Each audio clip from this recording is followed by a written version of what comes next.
నమస్తే K25 news. Siddipet జిల్లా హుస్నాబాద్ మండలం పోతారం ఎస్ ప్రభుత్వ ఉన్నత పాఠశాలలో భారతదేశ తొలి మహిళా ఉపాధ్యాయురాలు సావిత్రిబాయి పూలే 194వ జయంతి కార్యక్రమంలో ముఖ్య అతిథిగా మంత్రి పొన్నం ప్రభాకర్ హాజరయ్యారు. సావిత్రిబాయి పూలే చిత్రపటానికి పూలమాల వేసి నివాళులర్పించారు. ఈ సందర్భంగా మహిళా ఉపాధ్యాయులను సత్కరించారు.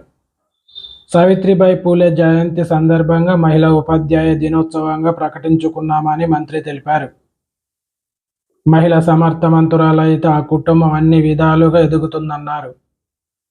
మహిళలు చదువుకోవడం నేరం అనే కాలంలో మహిళలు అన్ని రంగాల్లో రాణించాలి, చదువుకోవాలి, విద్యా బోధన చేయాలని సావిత్రిబాయి పూలే పోరాడారన్నారు. ప్రభుత్వం నుండి ఆ తల్లి పేరు మీద పురస్కారం చేసుకొని మనం సమాజం లోపల నూతన ఒరవడి సృష్టించామని పేర్కొన్నారు. తెలంగాణ వ్యాప్తంగా మహిళా అధ్యాపక లోపానికి ప్రభుత్వం పక్షాన అభినందనలు తెలిపారు. చూస్తూనే ఉండండి మరిన్ని అప్డేట్ కోసం K24 న్యూస్.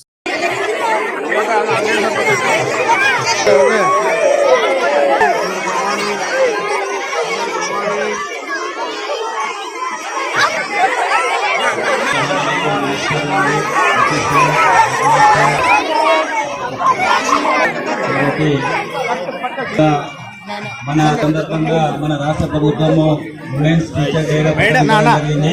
ఈరోజు సావిత్రిబాయి పూలే చిత్రపటానికి పూలమాల ఆవిష్కరణ చేస్తున్నారు.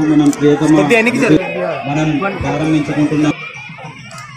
చేతులు పెట్టకనే మధ్యలో సావిత్రిగాలు తర్వాత ఆనాడు ఉన్నటువంటి మూఢనమ్మకాలకు వ్యతిరేకంగా పోరాటం చేసినటువంటి మహిళా పొద్దై పొడిసెను చదువుల జెండగా ఈ దేశపు మొదటి పంతులమ్మగా చేరీయులను పూలే సావిత్రిబాయి త్యాగాలను చదువుల జెండగా మారి ఈ దేశపు మొదటి పంతులమ్మగా చేరి మన జీవితాల్లో నింపిందో వెలుగుల దారి. జోహార్ జోహార్ మన సావిత్రిబాయి పూలే గారికి జోహార్ జోహార్.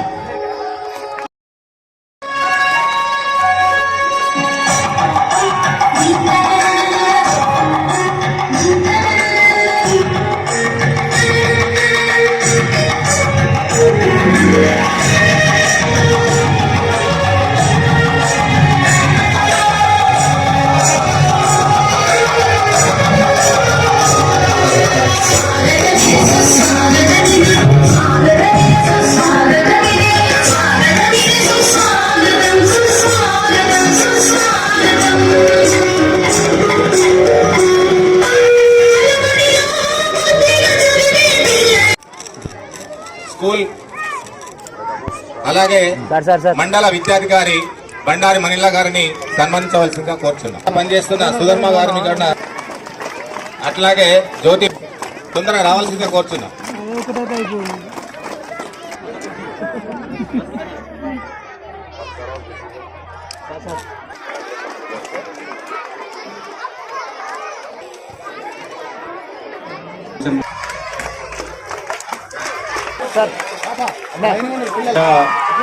యూనిఫామ్ డిస్ట్రిబ్యూషన్ జరుగుతుంది మన పాఠశాల లోపల.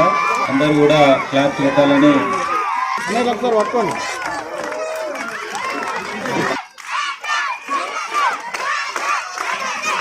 సార్